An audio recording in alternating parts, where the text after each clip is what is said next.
নমস্কার, people's voice নিউজে আপনাদের সবাইকে স্বাগত। একদিকে প্রায় যুদ্ধকালীন পরিস্থিতি তৈরি হয়েছে ভারত এবং পাকিস্তানের মধ্যে। ভারত বারবার করে প্রত্যাঘাত করলেও পাকিস্তান কিন্তু সরাসরি যুদ্ধ ঘোষণা করেছে। তো একদিকে যখন এই একটা যুদ্ধের আবহ, কিন্তু আমরা তখন কিন্তু অন্য জায়গায় সরাসরি আমরা যুদ্ধ দেখতে পাচ্ছি, সেটা হচ্ছে চ্যানেলে চ্যানেলে। প্রতিটা ইংরেজি চ্যানেল কি হিন্দি চ্যানেল বা বিভিন্ন আঞ্চলিক চ্যানেলেও প্রায় অঘোষিত যুদ্ধ চলছে। যুদ্ধটা হচ্ছে টিআরপি যুদ্ধ, অর্থাৎ টেলিভিশনের যে রেটিং আছে সেই রেটিংটা তোলার যুদ্ধ। এটা একটা রেটিং তুললে কি হয় জানেন তো? যারা আমার দর্শকরা জানেন না তাদের জানিয়ে দিই। এই টিআরপির যে রেটিং, তার উপর নির্ভর করে বিজ্ঞাপন আসে, যার স্কোর যত ভালো হয়। এটার অনেক বিভাগ আছে, কলকাতা সবাব, সেটা পরে একদিন আপনাদের সঙ্গে আমি টিআরপি নিয়ে আলোচনা করব। কিন্তু এই টিআরপির রেটিং এর ওপরেই কিন্তু বিজ্ঞাপনে কত টাকা পাবেন বিজ্ঞাপন চললে, আর কি বিজ্ঞাপনের দর সেটা ঠিক হয়, যে প্রাইম টাইমে আপনার বিজ্ঞাপনের জন্য এত রেট। তো একদিকে যখন ভারত এবং পাকিস্তানের মধ্যে সংঘর্ষ বাড়ছে, উত্তেজনা বাড়ছে, একইভাবে এই চ্যানেলগুলো কিন্তু ক্রমাগত দর্শকদের আরো উত্তেজিত করছে। মিনিটে মিনিটে খবর আপডেট করার নামে অনেক সময় তারা যে খবর করছেন, সেখানে কিন্তু তারা লাইন অফ কন্ট্রোল, আমরা যেটা বলি লাইন অফ কন্ট্রোল, সেটাও খবরের যে লাইন, যে কন্ট্রোল লাইন, সেটা কিন্তু তারা লঙ্ঘন করছেন। ওই বললাম, কেউ আমি টিভি দেখছিলাম গতকাল, যে কেউ কেউ সরাসরি কেউ বলছেন সেনা ঢুকে গেছে, ভারতীয় সেনা সেখানে ঢুকে গেছে। কেউ বলছেন আমরা ওখানে সেনাবাহিনীর হেডকোয়ার্টারে হিট করা হয়েছে। কেউ বলছেন পোর্ট দখল করে নেওয়া হয়েছে, করাচি পোর্ট। ফলে নানা রকম খবর কিন্তু চ্যানেলে চ্যানেলে যত রাত গড়িয়েছে এই খবরগুলো আমাদের সামনে আসতে থেকেছে। কিন্তু একটা দায়িত্বশীল সংবাদ মাধ্যম এখন, এই যে বললাম টিআরপির বাজার, তাদের দর্শকদের টেনে রাখতে হবে, সেই বাজারে দাঁড়িয়ে প্রত্যেকেরই কোনো ওই যে লাইনটা আছে, খবরের কোন খবর করব বা কোন খবর করব না, প্রত্যেকে সেটা হারিয়ে ফেলছে। অনেক সময় আমরা দেখলাম যে চ্যানেলগুলোতে যে সমস্ত ভিডিও ব্যবহার করা হচ্ছে, তার সঙ্গে এইবারের এই ভারত পাকিস্তান সংঘর্ষে কোনো সম্পর্কই নেই। দীর্ঘদিন আগের ভিডিও তারা অনায়াসে ব্যবহার করছে এখানে। তার জন্য আর কি ওই যে বললাম টিআরপির দৌড়। একদিকে যেমন ভিডিও ব্যবহার করছে, একদিকে অনেক সময় ভুল তথ্য পর্যন্ত পরিবেশন করছে। যে ভারত পাকিস্তানের মাটিতে ভারতীয় সেনাবাহিনী ঢুকে গেছে, আমি জানি না এই খবর একটা টেলিভিশনের অ্যাঙ্কার কি করে বলতে পারেন, এবং তার উপরে কিভাবে ডিবেট হতে পারে। কারণ সারাদিন ধরে তো টানতে হবে, ফলে এই টানতে গেলে এমনি যদি একটা আলোচনা খুব ড্র্যাব হয়, সেটা খুব একটা শুনবে না। তার জন্য অনেক সময় মাল বা মশলা মেশাতে হচ্ছে। দেখবেন কোনো কোনো চ্যানেল সারাক্ষণ ধরে সাইরেন বাজিয়ে যাচ্ছে, কোনো কোনো চ্যানেল মাঝে মধ্যেই ঢং ঢং করে নানা রকম শব্দ শোনাচ্ছে। অর্থাৎ যাদের দর্শক, তাদের মধ্যে একটা উত্তেজনা তৈরি করছে। এই উত্তেজনাটা এই কারণেই করা হয়, যাতে সেই স্ক্রিন থেকে লোকে যাতে ওই রিমোটে অন্য স্ক্রিনে না চলে যায়। একদিকে তো এই টিভি চ্যানেলের বাজার, এর ওপর যোগ করুন ডিজিটাল সামাজিক মাধ্যম, এবং এই সামাজিক মাধ্যমে সবাই সাংবাদিক। আমি আপনি, যার হাতে মোবাইল সেই সাংবাদিক। সেখানে তো আরও তথ্য যাচাইয়ের ব্যাপারই নেই। সেখানে যা আসছে সেটা নয় ফরওয়ার্ড হয়ে যাচ্ছে, সেটা নয় পোস্ট হয়ে যাচ্ছে। সেখানে তাই গাজার ভিডিও এসে পড়ছে, সেখানে কোথায় প্লেন ক্র্যাশের ভিডিও করাচির বলে চালিয়ে দেওয়া হচ্ছে, কোনো রকম ঠিক ঠিকানাও নেই। কারণ আহ, কে দেখবে, কে রেগুলেট করবে এই সমাজ মাধ্যমকে? বারবার করে বলা হচ্ছে, কিন্তু তারপর আর দায়িত্বশীল যদি খবরের চ্যানেলগুলোই না হতে পারে, ফলে যে মানুষটা আজকে ফেসবুকে লিখছে তার কতটা দায়িত্ব হবে? সে তো ওখান থেকে দেখছে, কারণ তার তো কোনো ক্রস চেক করার জায়গা নেই। তারা তো অনেকে ফ্যাক্ট চেক কি সেটাই জানে না।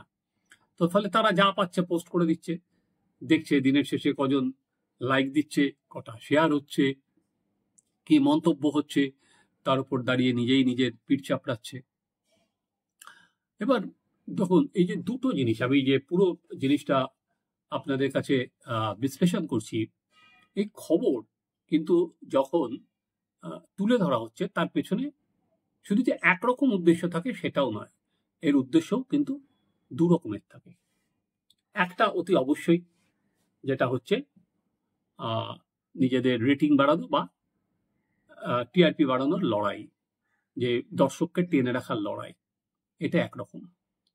কিন্তু দ্বিতীয় আর একটা বিষয় আছে, সেটা কিন্তু আরো ক্ষতিকারক। হ্যাঁ, এটাও যেমন ক্ষতিকারক, ভুল খবর দেওয়া, মিথ্যে খবর দেওয়া, বাড়িয়ে খবর দেওয়া নিজেদের স্বার্থে, সেটাও যেমন ক্ষতিকর। আরেকটা হচ্ছে, আমি কার ন্যারেটিভটা সামনে নিয়ে যাব।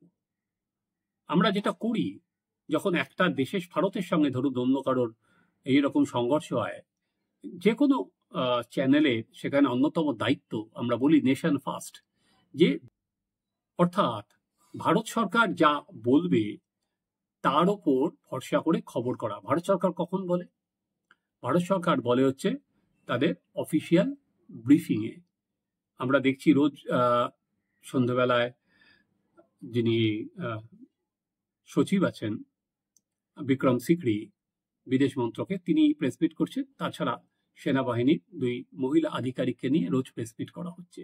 ফলে ওটাই হচ্ছে ভারত সরকারের ঘোষিত অবস্থান বা ভারত সরকারের ঘোষিত গাইডলাইন, যে আজকে এই যেমন আমরা ধরুন গতকাল যে খবরটা নিয়ে নাড়াচাড়া পড়ে গেছিল, যে সেনাবাহিনীর একটা বিবৃতি নিয়ে, যে পাকিস্তান 15টা জায়গায় 15টা সামরিক ঘাঁটিতে হিট করার চেষ্টা করেছে এবং তারা ব্যর্থ হয়েছে। এরপরেই কিন্তু সবাই জানতে পারে, তার আগে কিন্তু জানতেও পারেনি, যে 15টা সামরিক ঘাঁটি ভারতের টার্গেট করেছিল পাকিস্তান, কিন্তু প্রতিটা বিফলে গেছে।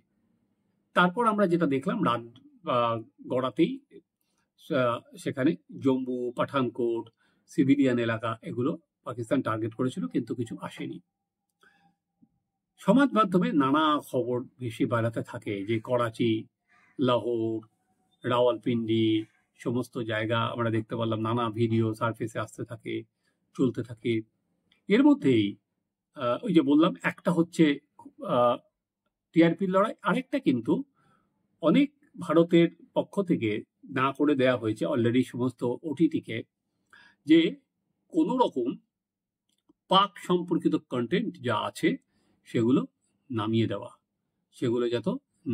হয়, পাকিস্তানকে যেন কোনোভাবে পাকিস্তানের ন্যারেটিভ আমরা সামনে না নিয়ে আসি। দেখুন, পাকিস্তান থেকে নানাভাবে নানা কনফিউজিং খবর সামনে নিয়ে আসা হচ্ছে, যাতে এখানকার সেনাবাহিনীর মনোবল, এখানকার জনগণের মনোবল, এগুলো যাতে ভেঙে যায়।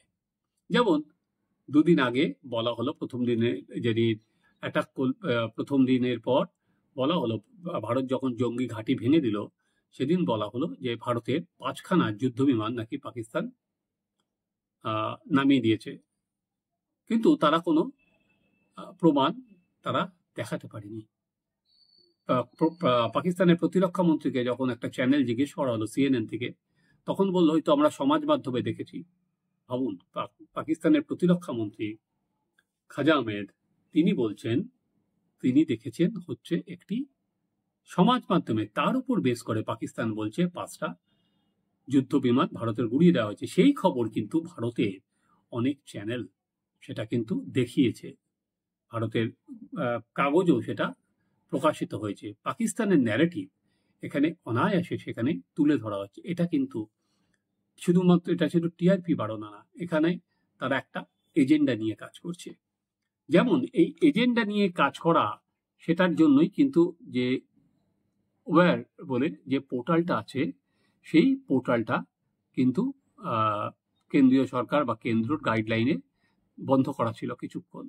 কারণ তারা কি করেছিল, তারা নাজাম শেট্টি, যিনি হচ্ছে চিফ মিনিস্টার অফ পাকিস্তান পাঞ্জাবের, উনি অ্যাডভাইজার ছিলেন, উনি former chief minister of Pakistan Punjab, and Mossad Yusuf, former NSA of Pakistan, তারা দুজনেই কিন্তু আইএসআই লাইনে দ্য ওয়্যারে সেখানে তাদের প্রচার করে গিয়েছেন করণ থাপারের সঙ্গে একটা সাক্ষাৎকার, এবং সেখানে তারা বারবার করে, আমি দেখছিলাম এই নাজাম শেট্টির ইন্টারভিউ, তিনি কিন্তু 5খানা ওই যুদ্ধবিমান, যে ভারতের যুদ্ধবিমানকে পাকিস্তান ধ্বংস করেছে, সেটা কিন্তু নিয়ে আলোচনা করছিলেন। করণ থাপার কিন্তু একবারও জিজ্ঞেস করেননি যে এর কি ক্রেডিবল প্রমাণ আছে।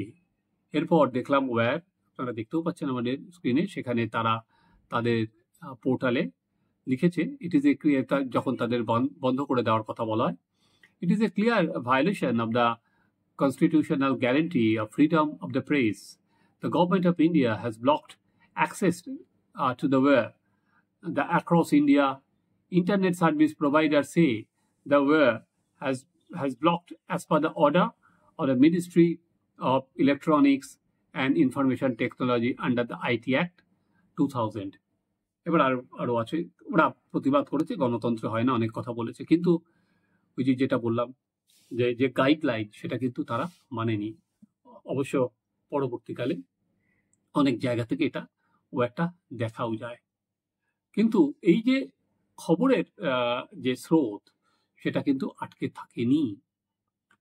এই অবস্থায় যেটা করলো মিনিস্ট্রি অফ ডিফেন্স, তারা কিন্তু আবার একটা নির্দেশ দিয়েছে, সেটা আপনাদের আমি পরিষ্কার পড়ে শোনাচ্ছি। দ্য মিডিয়া চ্যানেলস, আপনারা দেখতেও পারবেন, digital platforms and individuals are advised to refrain from live coverage or real-time reporting of defense operation and movement of security forces. Disclosure of such sensitive source-based information may jeopardize operational effectiveness and endanger lives. Past incidents like Kargil War, 26/11 attacks, and the Kandahar hijacking underscore the risk of premature reporting. As per এবার ক্লজে কি শাস্তি দিতে পারে সেটাও লেখা হয়েছে, upholding the high standard in the service of the nation. তারা একটা সতর্ক বার্তা দিয়ে দিয়েছেন।